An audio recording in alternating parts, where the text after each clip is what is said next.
आज का आजाद सिपाही अखबार आपने पढ़ा क्या? पढ़ते रहिए अपना लोकप्रिय दैनिक अखबार आजाद सिपाही। नमस्कार, आजाद सिपाही के प्राइम बुलेटिन में आपका स्वागत है। मैं हूं राहुल सिंह। आज के प्राइम की प्रमुख खबर कुछ इस प्रकार है। सुप्रियो भट्टाचार्य ने कहा कि सीपी सिंह 17 तालाबों के पानी से कुल्ला कर दिखाएं, संक्रमण फैला तो भाजपा नेताओं पर दर्ज होगा मुकदमा। दूसरी खबर, राजधानी में आईएमए सेक्रेटरी से पीएलएफआई के दिनेश गोप के नाम पर मांगी गई 20 लाख की रंगदारी। तीसरी खबर, पुलिस के खिलाफ कांग्रेस कार्यालय में धरने पर बैठी अंबा प्रसाद, आलमगीर आलम के आश्वासन पर खत्म किया धरना। चौथी खबर, अल्पसंख्यक छात्रवृत्ति घोटाले की जांच करेगी सीआईडी। पांचवी खबर, मंत्री आलमगीर आलम ने कहा कि मुद्दा विहीन राजनीति करती है भाजपा। छठी खबर, नहाय खाए के साथ सूर्य उपासना का महापर्व छठ शुरू, खर्रा की तैयारी में जुटी व्रती, 21 को होगा समापन। सातवीं खबर, पीएलएफआई एरिया कमांडर समेत 5 गिरफ्तार, कार्बाइन और देसी कट्टा बरामद। आइए अब सुनते हैं खबर विस्तार से। झामुमो महासचिव ने भाजपा पर निशाना साधा है।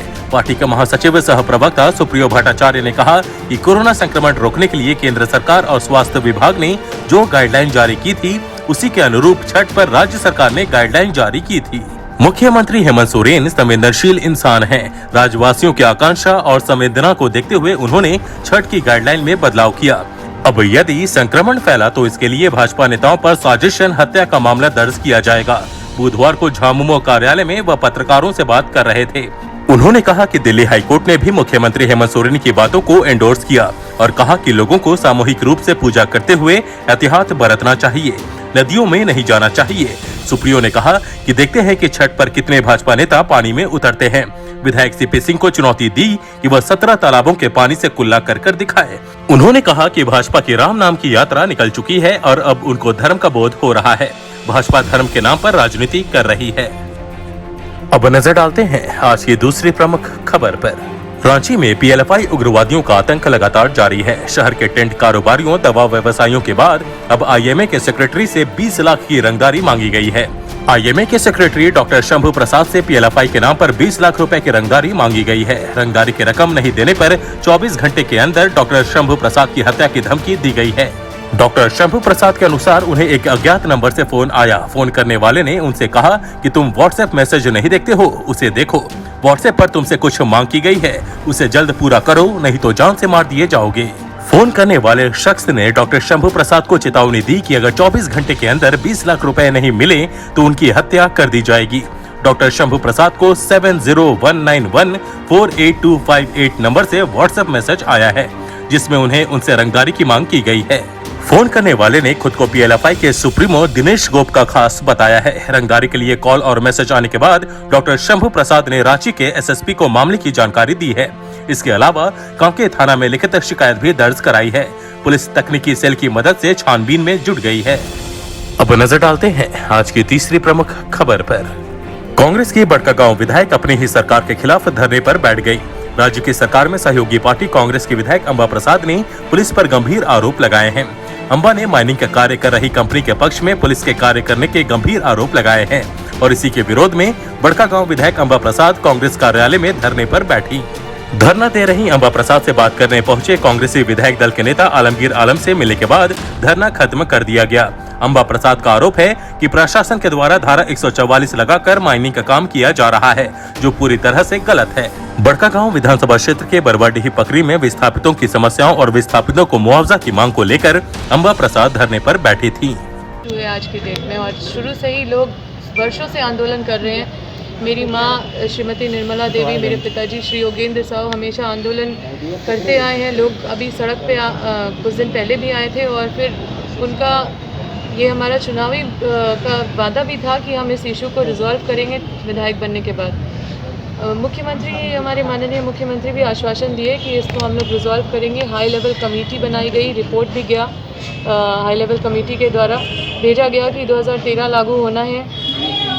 फिर कई बैठकें हुई हमारी कि उसमें क्या टेक्निकल इश्यूज़ है। फिर बोला गया मुआवजा बढ़ेगा। फिर बोला गया जब तक हम लोग ये आश्वासन मिल गया था ठोस कि जब तक वहाँ पे विस्थापित प्रभावितों के हित में जब तक ये घोषणा नहीं हो जाता है रोज़गार को लेके, मुआवजे को लेके, एन्युटी को लेके, तब तक वहाँ पे माइंस बंद रहेगी। तो 1-2 महीना माइंस बंद रही। अब बिना घोषणा हुए माइंस रातों रात चालू हो गई है। लोग हमसे पूछ रहे हैं कि जब माइंस चालू ही करना था तो माइंस बंद क्यों किया गया और हाई लेवल कमेटी किस लिए बनाई गई।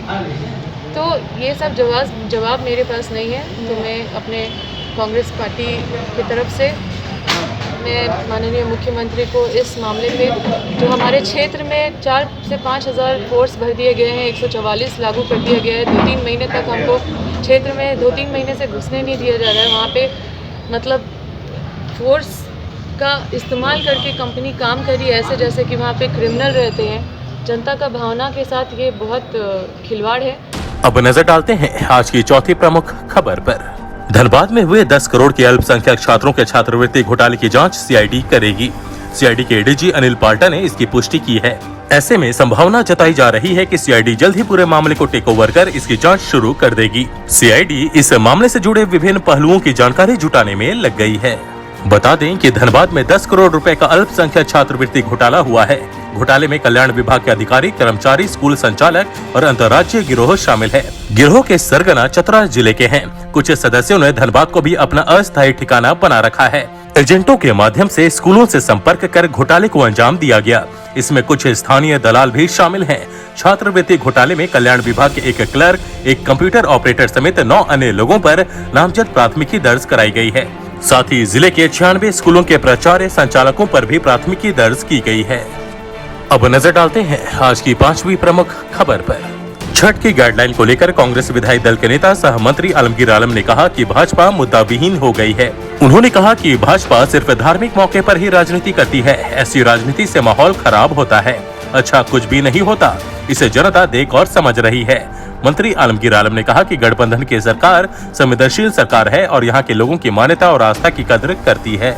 उनकी आस्था पर ठेस नहीं पहुंचेगी। उन्होंने कहा कि गठबंधन की सरकार भाजपा के बयान और विरोध प्रदर्शन को गंभीरता से देख रही थी और समय आने पर लोगों की आकांक्षा और छठ को लेकर निर्णय लिए गए। उन्होंने कहा कि पहले से गठबंधन सरकार और कांग्रेस पार्टी छठ को लेकर गंभीर थी, जिसका परिणाम हुआ कि छठ को लेकर जारी गाइडलाइन में परिवर्तन किया गया। अब नजर डालते हैं आज की छठी प्रमुख खबर पर। लोक आस्था का महापर्व छठ बुधवार से नहाय खाए के साथ शुरू हो गया। छठ महापर्व में नहाय खाए का खास महत्व होता है। व्रतियों ने शुद्धता पूर्वक स्नान कर सात्विक भोजन के साथ ही ठेकुए के लिए गेहूं को धोया और अब उसे सुखाने में जुट गई हैं।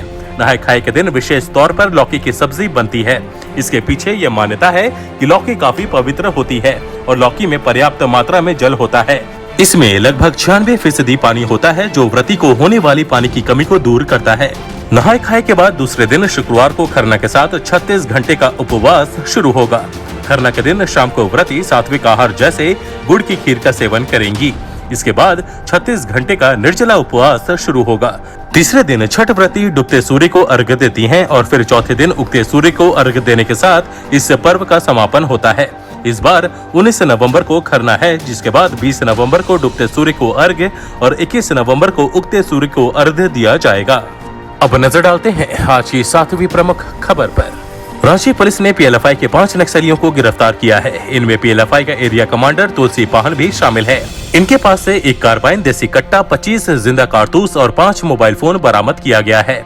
तुलसी पाहन के खिलाफ रांची जिले के आधा दर्जन थानों में मामले दर्ज हैं। ये पिछले 1 महीने से रांची के अलग अलग व्यापारियों से रंगदारी मांग रहा था और उन्हें धमकी दे रहा था। बीते दिनों धुरुआ में टेंट व्यापारी के घर पर गोली चलाने में यह शामिल था। पुलिस को गुप्त सूचना मिली थी कि पीएलएफआई का एरिया कमांडर तुलसी पाहन खेलगांव थाना स्थित सुगनू कादी टोला गांव में है और किसी बड़ी घटना को अंजाम देने की फिराक में है। सूचना मिलते ही एसएसपी की तरफ से एक विशेष टीम का गठन किया गया। टीम ने तुलसी पाहन को गिरफ्तार किया और उसकी निशानदेही पर राजन मुंडा, बबलू करमाली, सूरज और अनूप करमाली को भी धर दबोचा गया।